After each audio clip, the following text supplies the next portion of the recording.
আসসালামু আলাইকুম রহমতুল্লাহি ওয়া বারাকাতু। গাইজ দেখেন, আজকে আমরা সিলিং করতেছি। অনেক বড় সিলিং, প্রায় 600-700 ফুট হবে সিলিং। দুই মিস্ত্রি আজকে এই সিলিংটা করব। এই দেখেন, আর ইনি হচ্ছে যে ভারতীয়ান মিস্ত্রি, ভারতের থেকে এনাকে হায়ার করে নিয়ে আসছি। আর এই যে ইংল্যান্ডের হচ্ছে যে এই যে হেল্পারটা, এই যে কান খোঁচাচ্ছে, চুল কাটছে। আর এই হচ্ছে দেখেন বালি ফেলাইছে, 4 বস্তার বালি ফেলাইছে।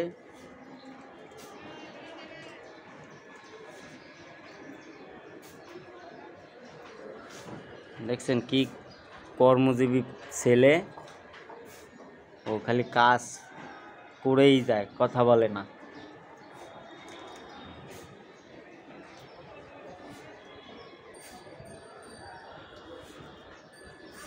পুকুর বানাচ্ছে, দেখছেন।